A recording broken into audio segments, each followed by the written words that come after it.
A shortage of plastics? The logistics behind the World Cup? And getting the most from robots and humans? Pull up a chair and join us as the editors of DC Velocity discuss these stories, as well as news and supply chain trends on this week's Logistics Matters podcast. Hi, I'm Dave Maloney. I'm the Group Editorial Director at DC Velocity. Welcome. Logistics Matters is sponsored by ID Label. As second half warehouse projects start ramping up, now's the time to make sure your facility is ready to perform. From durable rack and pallet labels to cold storage solutions, floor striping, and professional installation, ID Label helps warehouses stay organized, accurate, and operational. Visit ID Label Inc. to request your free sample pack today. ID Label, when they do the barcodes, you can do more. As usual, our DC Velocity senior editors Ben Ames and Victoria Kickham will be along to provide their insights into the top stories of this week. But to begin today, there's now an agreement in place to end the fighting between the United States and Iran, and we hope, of course, it will be a lasting peace. But it will be a while before the world gets back to normal and we recover from the blockages of the Strait of Hormuz. And that includes not just the flow of oil, but also the products made from petroleum, as senior news editor Ben Ames finds out when he talks with today's guest. Ben? Thanks, Dave. Yeah, you summed it up just right. The closure in the Strait of Hormuz that was triggered by the onset of the U.S. and Israel's war on Iran has put global supply chains through a number of ripples and knock-on effects, mostly when shipping was largely stopped through that Strait of Hormuz waterway, starting just a few weeks after the war began back in February. As you said, this week we saw some really promising progress that may lead to a reopening of traffic, but studies that I've seen show that shipping backlogs could take some weeks to clear up fully.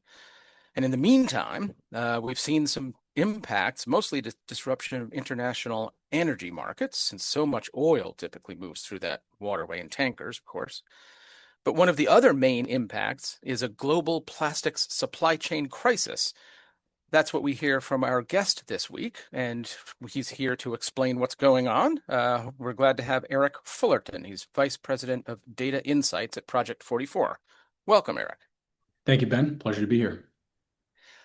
Just to start us off, could you give us a quick reminder for our listeners of what project44 does and its connection to these global trade flows? Sure, sounds great. So project44 is a supply chain decision intelligence platform, and our goal and objective has been to connect and digitize the global supply chain, integrating carriers on every mode, ports, terminals, external risk signals, rail lines, and the like, to really provide our customers with connectivity which delivers insights to them. And what I do at project44 is I lead the product marketing and data insights function, and that puts me at the intersection of this story. 1.5 billion shipments annually coming through our platform provides us with some really interesting data to share with the market. Yeah, it sounds like you really have your finger on the pulse there. So as we said at the top, we know that oil supplies have been squeezed by this Strait of Hormuz closure. But what's the connection between that and plastics? Sure, everyone loves talking about oil because you feel it at the pump, but petroleum byproducts, the petrochemical feedstocks, these raw materials, they'll pose I think, equally significant, although probably longer term risk to supply chains. When you think about what's happened in the Strait of Hormuz, we've seen the stoppages that occurred with the strait. It wasn't just the oil tankers or the other vessels, right? It's the vessels that are moving all of these petrochemical materials as well.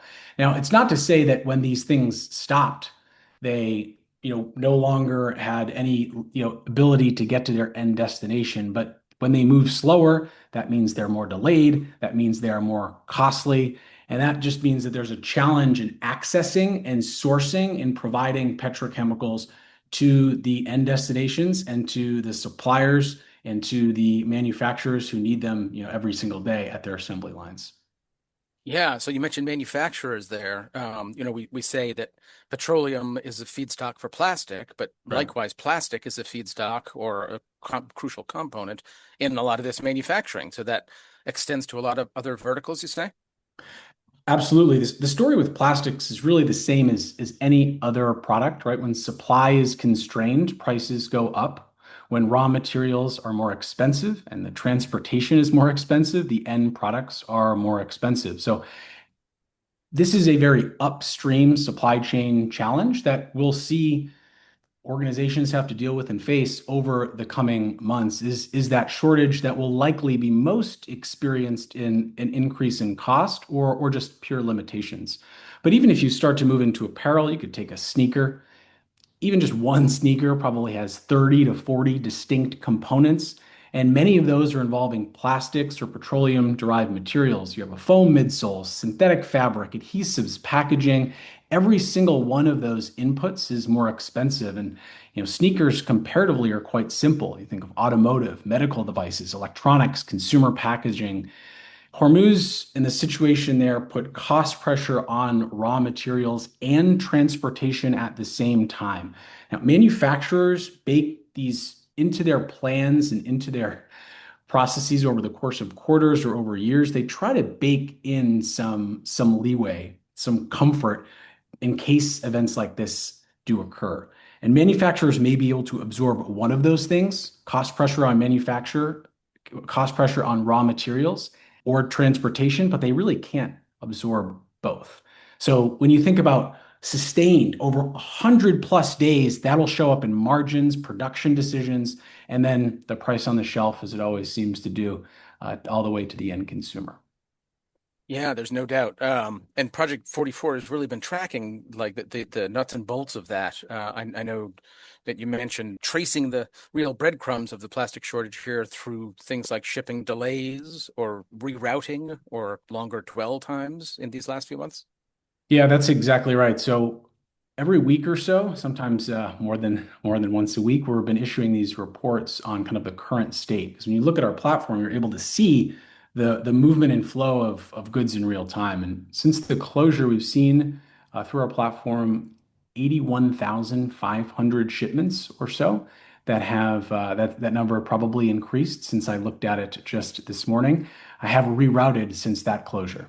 So what does that mean? Well, that means that even though diversions they spiked very early in this process, when we're looking at like the last 4 weeks and just this last week alone, things are seemingly getting a bit smoother in week 13 and 14. They are still 253% above that pre-conflict baseline. So as one example, Jebel Ali, which is the Gulf's dominant container hub, we're talking about 4% of normal inbound volume, right? So it's almost offline in that sense. The issue then is these reroutings come all the way through to Asian networks, right? Some things are being dropped off overland, and Oman was a viable opportunity or an alternative. There's several others that were tried to, figured out in the Gulf. But what we saw was that there was a lot of goods dropped off at transshipment ports. So Navi Mumbai, one of the largest ports in India, that dwell was up to just short of 15 days. That's over 260% higher than pre-conflict levels. So we saw Singapore up 90%. So this is not a Gulf impact thing in terms of port operations or the movement of goods. The congestion wave propagated outward all throughout Asia. And when that disruption event happens, it doesn't just affect the region that the event is occurring, as I think we all are probably familiar with based on the events of the past several years. Yeah, no doubt. So that those congestion waves, as you describe it, from what I understand, even if the Strait of Hormuz opened up again tomorrow, there are these backlogs that have you seen in other examples? Maybe it's going to take a while to get back to normal. Yeah, the thing that is so unique about Hormuz is that it's quite different than some of the other supply chain major disruptions that we've seen. Right? There's not a clear alternative ocean path.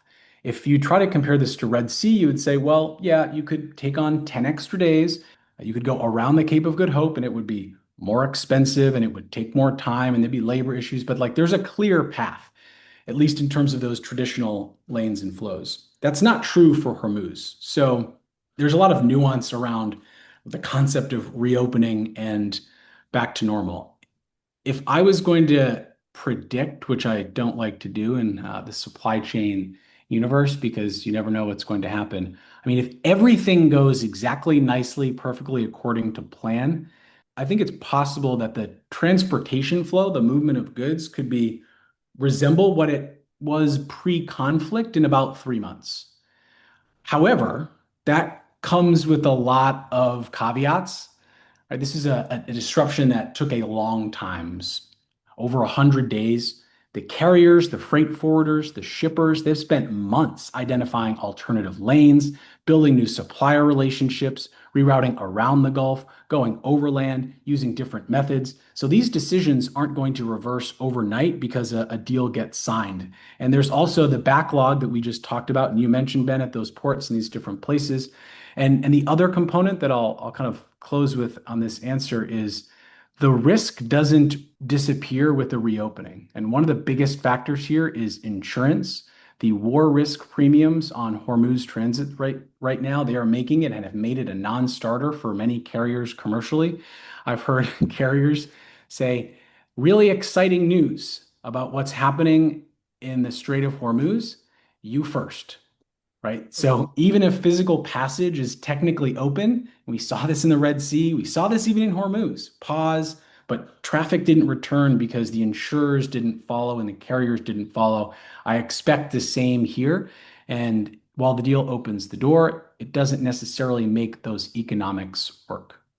Such interesting stuff, Eric. We really appreciate your getting into the weeds with us on this, and it looks like we're all going to have kind of a long haul here until we get things flowing again. We really appreciate your taking the time to come on the podcast. Pleasure is all mine. Thank you. Our guest this week has been Eric Fullerton from project44. Back to you, Dave. Thank you, Eric and Ben. Now let's take a look at some of the other supply chain news from the week. And for the next month or so, the entire world is focusing on North America and the biggest sporting event on the globe. Now, that's, of course, soccer's World Cup. And Victoria, putting on such a huge event takes a lot of planning and lots of logistics support. That's right, Dave. It sure does. And all those soccer players and fans alike can thank the logistics professionals working behind the scenes to help make the World Cup happen. Recent survey data found that logistics jobs, specifically transportation, storage, and distribution manager roles, rank first among the strong and promising careers essential to tournament operations. Now, this is based on the annual salary, projected growth rate, and operational relevance of those jobs. This information comes from resume platform and career advisory firm Zeti, which released its World Cup Career Index report earlier this month. The company analyzed World Cup planning information and Bureau of Labor Statistics data to identify the 15 jobs most critical to tournament operations.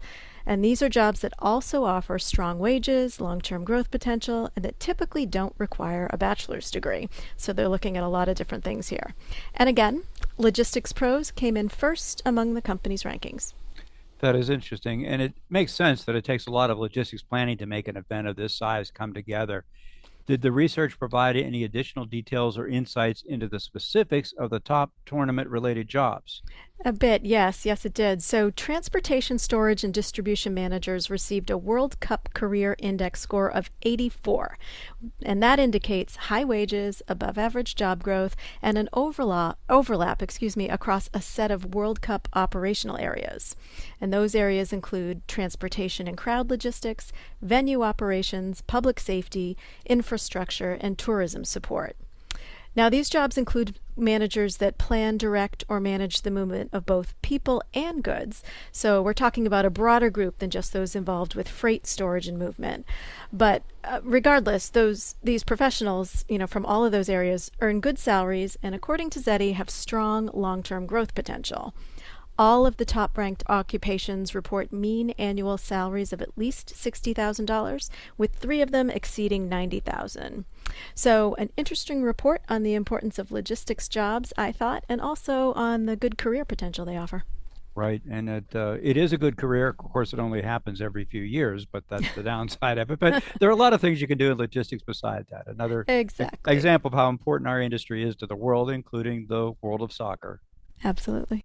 Thank you, Victoria. You're welcome. And we talk a lot about robotics and cobots on our podcast, and for good reason, as they're making incredible impacts on operations. And Ben, you reported this week about some new research that shares some tips on making both robots and the people who work with them more productive. I did, and a robot really is a tool. And when people talk about using tools, whether it's in the warehouse, whether it's for work or sports, the famous advice is practice makes perfect. It's relevant today because, as you said, we've seen just a huge explosion of new tools in logistics. Wearable computers, material handling automation, mobile robots, all these things. So it was interesting wrinkle that I saw this week in how workers can get the most out of those tools. This was a study from researchers at Erasmus University in the Netherlands. And they found that the best way to combine humans and robots for ideal results for warehouse productivity is actually for employees to circulate between working with various different cobot partners, not always with a single dedicated robot. Now, this was academic research. What they did was apply analytical modeling and simulation so that they could evaluate more than 12,000 warehouse scenarios. So it was a mathematical study. And it determined that warehouse workers achieved higher productivity when they dynamically switch among multiple autonomous mobile robots rather than work exclusively with a single one. The researchers called that approach a swarm policy, in which workers flexibly collaborate with different robots through a single shift. Ben, that's interesting because it does seem somewhat counterintuitive. You would think that if they work with just one robot all the time, they would get really good at working with that one robot. Exactly so. And the researchers made that same point. They actually said that the findings challenge a common assumption that a fixed human-robot pairing would be the most efficient.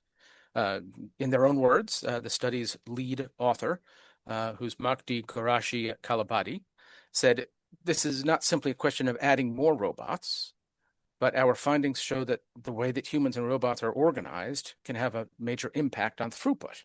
When robots are faster or more plentiful than human pickers, allowing flexible collaboration can significantly improve performance." So give some interesting guidance on what we'll see going forward. That is a very interesting conclusion. Again, another step in figuring out how best to deploy robots within our distribution environments. It is, exactly. It'll be curious to follow it through. Thank you, Ben. Glad to. We encourage listeners to go to dcvelocity.com for more on these and other supply chain stories. Also, check out the podcast notes section for some direct links to read more about the topics that we discussed today. And we'd like to thank Eric Fullerton of project44 for being our guest. We welcome your comments on this topic and our other stories. You can email us at podcast@agilebme.com. We also encourage you to subscribe to Logistics Matters at your favorite podcast platform. Our new episodes are uploaded on Fridays. And a reminder that Logistics Matters is sponsored by ID Label.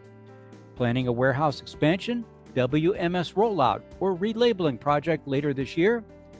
Then now's the time to lock in your labeling partner before the schedules fill up. ID Label manufactures and installs durable warehouse labels, signs, pallet labels, and floor marking solutions built for real warehouse environments. Request your free sample pack today at idlabelinc.com. ID Label. When they do the barcodes, you can do more. We'll be back again next week with another edition of Logistics Matters. Be sure to join us. Until then, have a great week.